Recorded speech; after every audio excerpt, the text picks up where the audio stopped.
that's how you end up living paycheck to paycheck. Like, I hate to say it, I hate to be the one to say it, but I'm saying this not. Hey there, my handsome and pretty little Cobras, and welcome back to the Cobra's Nest. For those of you who are new, my name is Mignon Cobra and I make minimalism videos. So today's minimalism video is going to be how to use minimalism in a recession to live in abundance. It's giving financial illiteracy. So without further ado, let's just get into the video. Let's get it, let's go. Woo. So for today's video, I got 7 points that I want to talk about. So for those of you who are new, I've been a minimalist for 9 years. I took 1 year off, but it's still part of the minimalism journey, so I do include it. I kind of want to share my experience as an older millennial who has been through, this is her second recession. So I just kind of wanted to share with you guys what is my take and my thoughts and things that have helped me kind of like not lose my cool during this recession for my younger Cobra babies, because my audience is primarily like 10 years younger than me. So I figured maybe some of this advice will kind of help, because I feel like this wasn't, or at least I didn't have this kind of access to this type of information when I was younger, and I feel like maybe this might help somebody else out to maybe feel a little bit more optimistic about the future, or at the very least maybe not feel so down for the future, because like my TikTok and my YouTube is definitely filled with a lot of very like horrifying news of the financial state of affairs, and so I figured if this could help anybody else out, that would be fantastic. Okay, so number 1, something that I really learned that has helped me a lot in my just general life, that a great minimalism tip is this idea that it's not a no, it's just a not right now. So a little bit of background info for those of you who are new. I had massive student loans to pay off. I went to med school to kind of give you some context. So I paid off $70,000 of student loans, and there were plenty of times where I wanted to buy nice things because I went to med school older already. Like my peers were already working because I'd already been in school for a really long time. Like I went to my undergrad, then I went to teachers college, and then I went to med school. So I was already in like my late 20s when I was in med school, and like I would see all my peers living it up, living their best life, and it was very, very, very frustrating being a minimalist while my peers were living their best life. So I actually got this from Rich Dad Poor Dad, the book, the financial book, and it was this idea that it's not a no, because that kills your soul, right? Feeling like you can never have it, but rather thinking it's not a no, it's just a not right now. And that has helped me a lot. A lot of wish list items that I had from like 2018, 2019, I literally did not buy them till 2023. So maybe that sense of delayed gratification is not something many people want to hear, but if you are in a financial position where you're just like, how do I do this? I think just hearing this idea that like it's not a no, like it's not that you can't have these things, you could definitely have these things, but just not right now. You know, honestly, it might be faster for you than it was for me. It might be next year or the year after. So like, just don't panic. It's not that you can never have these things. It's just like a not right now. Little piece. Thank you so much. And yeah, back to today's regularly scheduled program. Okay, number 2, Maslow's pyramid. So this pyramid, if you guys have seen it, at the base of it, it's that our fundamental needs is like food and shelter and clothing. And then as you go up the hierarchy, you keep stepping through it, you find fulfillment and you find like status among your peers. And then at the very top is like a form of self-actualization or enlightenment or self-fulfillment. At the very base of that pyramid, you need to have those things covered in order to be able to feel more satisfied and safe at the top. Especially for women, we are programmed to feel safe in an abundant environment. It is really difficult to be living your best life or being in your feminine energy when like you're worried about rent, or you're like worried, how am I going to pay for these grocery bills, or how am I going to put gas in my car? It is really hard to live in abundance when your base is not covered. So if that's where you're at right now in your financial journey, I think focus your energies on feeling secure at that level. It is really hard to be bougie, bougie on a budget and buying luxury things when your basic needs are not covered. This is an issue I had in my minimalism journey, which I don't know if this resonates with other minimalists. I was like, I was gonna cut on like food in order to buy luxury goods. Don't ask me why I thought that was a good idea. Call it young and dumb in my early 20s, but I have since then changed my mentality and try to see it as like, I don't want to struggle at the grocery store just because, I'm carrying like a Gucci purse or like a YSL purse. Like it makes no sense. Like I would rather have a canvas bag, but have like a thick stack and be able to buy ice cream and donuts and like fruits and vegetables than like to struggle. So that is something that might help you if that is like a little bit of a shift.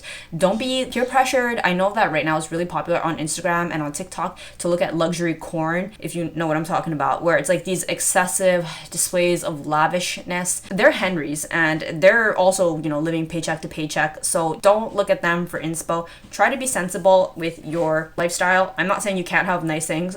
you can, but I'm just saying, like, if you are struggling, please take care of your base and make sure that you can afford your grocery bill before you're thinking, you know what, like, I want to buy like another LV Pochette mid tea. Okay, number 4, lots of fun stuff are free. That was something that I had to really shift in the very early stages of my minimalism. When I first started minimalism, I think I was still in teachers college, so that was 2014.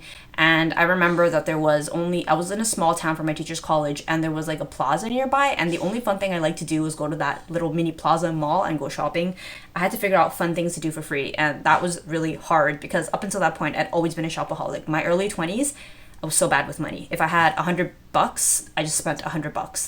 That's literally how I saw the function of money. So for me, some fun things that I picked up writing. So I started a Wattpad and I started publishing novels. That may not necessarily be fun for people, but that was something that was really fun for me. When I stopped going to that little mini mall plaza, I was able to publish 2 novels, which was fantastic. Another thing that was really fun is I started going to the local library and I started reading a lot more. That's something that made me really happy as well. Another fun free thing that I later cultivated in the mid stages of my minimalism was I started a YouTube channel, and that is something that I considered free. Like, I was producing content, I wasn't consuming content, and that was really fun for me and has actually paid off a lot in the future. 6 years later, I have, in my opinion, a very successful YouTube channel, and I have amazing subscribers, and I feel really happy. But my point being is that, like, you don't have to get sucked into this narrative that your best life involves how much you can spend. I think that's a really popular narrative, especially on TikTok. It's like, how much I spent in Toronto. It's a 24-year-old girly, corporate girly. No shame, but that is not normal. How do I know that? I grew up in downtown Toronto. Those type of numbers, that's how you end up living paycheck to paycheck. Like, I hate to say it, I hate to be the one to say it, but I'm saying this not to shame those girls, but rather to really expose myself. Like, I had a part-time job working in clothing stores, and spending everything I made was not financially responsible. Like, it was giving poverty. It was giving financially illiterate.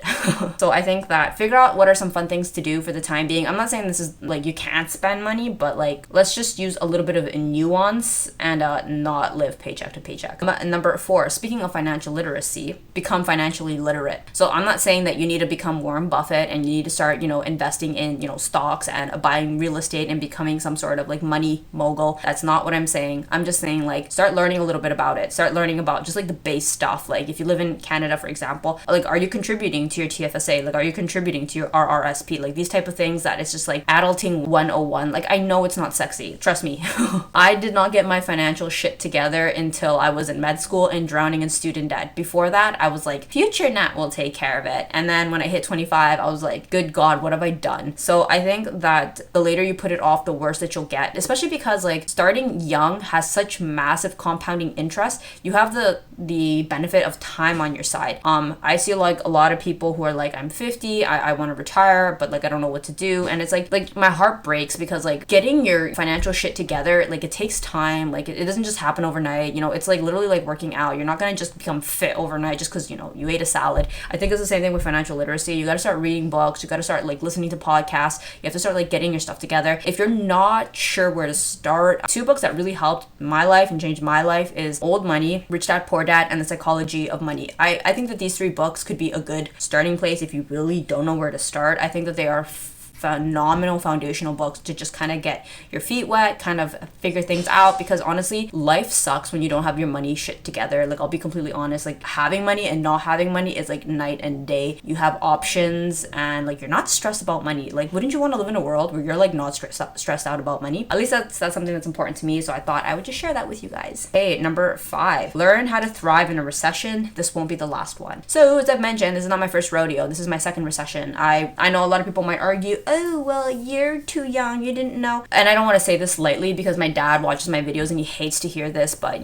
being part of like the government assistance in Canada and all of that stuff, like, when you are in the lower tier of finances, social turmoils hit you harder. So in that sense, I'm not going to get into it. That isn't the point of the video, but the point is, it's like, this isn't like the first recession I've been through, and that's why I don't feel that scared, because it's like, the economy recovers, like unless we go into war, actually even then, like we would still recover. Like society has ups and downs, it's cycles, history keeps repeating itself. So like unless we completely destroy ourselves, we're gonna recover from this recession. So I think that it is really important to learn how to thrive in a recession, because it won't be the last one that you'll go through. You'll probably go through another one in your 40s or in your 50s. So instead of getting scared and thinking like, oh my god, like I just need to ride this out, learn how to thrive in it. And that's something that helped me a lot when I figured out how to thrive in my minimalism, where I was literally living out of a suitcase and I had very little of it all, like everything, like material possession wise, but I had all the money that I needed to fully pay off my student loans, no interest paid whatsoever to the bank. That was a boss babe move right there. And because of that, it's taught me a lot that I need to figure out how to thrive in the circumstances that I'm in regardless. I can't keep waiting for better circumstances to better improve myself. Like better circumstances won't come along. You have to make those better circumstances. And so that's something that's helped me a lot. And it doesn't have to be in massive changes.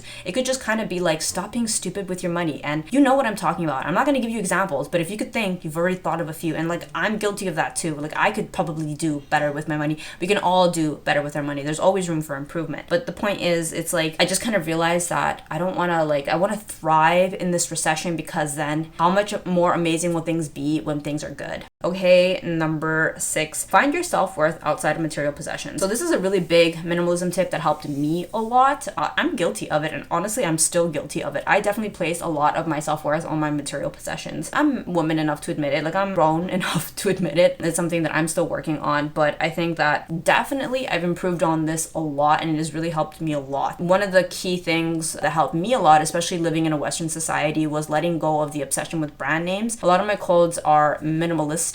Like I like buying from Muji and from Uniqlo. A lot of Japanese clothing are like, I guess, more elitist, where it's like very high grade and they're very expensive, but they don't have any branding on it. And that taught me how to like dissociate this identity that I had with like the branding, or like a little mini logo on the sleeve dictated my self-worth. Like I was very, very, very attached to that. And I mean, it's only fair. Western marketing is really strong and aggressive. You have this like internalized self-worth, especially if, you know, you got made fun of for the kind of clothes that you wore as a kid, especially growing up with like immigrant households and all that good stuff. But for me, I've saved a lot of money not buying stupid clothes, stupid brand name stuff, because my self-worth stopped being tied to that, or not as nearly as much, and finding self-worth in that. And my minimalism journey taught me that, because it was like, first it was like, don't like associate your self-worth with brands, and so I stopped doing that, and that detachment helped a lot financially. Now that I'm in a better place financially, I indulge, and I do have like little mini logoing there, but that's just like a self-indulgent thing. But it's not to say that, like, for example, I don't think I'm better than you because like I wear polo on my shirt. So it's like that idea, and I think that could definitely help a lot, especially if you're young and you haven't experienced this yet. Okay, number 2, stay positive. Your attitude matters the most. So I actually read this in one of those books. I think it's called The Life-Changing Magic of Happiness. Is that what it's called? It's like a blue book, and I've read it countless times. And they gave a little mini parable, like this little mini story about 2 guys who were working the same position, and one of them had a worser attitude than the other. So the happier one, the more positive attitude one, kept getting promoted and promoted, versus the other one had equal skills, but because he always had like a bad personality or a bad attitude, no one wanted to work with him, and so he never rose the ranks in like a corporate environment. So for me, something that's really helped me a lot is to have a positive attitude. In the beginning stages of my minimalism journey, and even my YouTube journey, I was so negative about everything, and I thought I was being a realist, because like, what is there to be happy about? And like, ew, like you're being like happy, like you're being like one of those like obsessively happy people. Like I don't get it. And I used to judge happy people because of like, happy people are happy idiots. I know it sounds like so harsh, but something that's helped me a lot with like my finances was kind of like being a happier person. When I was upset, or I didn't feel good enough, or I felt insecure, I definitely would therapy shop. That was definitely very correlated. Like when I just didn't feel good about myself, or I wasn't feeling very optimistic for the future, or I was feeling like just like negative or just like anxious, I would like shop a lot. Something that's really helped me a lot is when like I feel happy and I feel self-confident and I feel like just like a positive mood and a positive vibe. It's a lot harder for marketing to influence me, because marketing tends to influence me most when I'm feeling insecure. When I feel like I don't feel that good, maybe if I just buy that, I will shortcut my way to happiness. So something that's really helped me a lot is to stay positive, and I think that incorporating something like that in your minimalism journey or into a minimalism journey could definitely help a lot with like gratitude and feeling a sense of like abundance in your life, even if it may not necessarily feel that way at the moment. Especially if you're struggling financially, it's really hard to look around you and think like, wow, like I am living in abundance. But if you could just think of it from what could I truly be happy for, what could I truly feel gratitude and like, you know, abundance for, I think that that will definitely help with like curbing some of your shopping addictions. At least it did for me,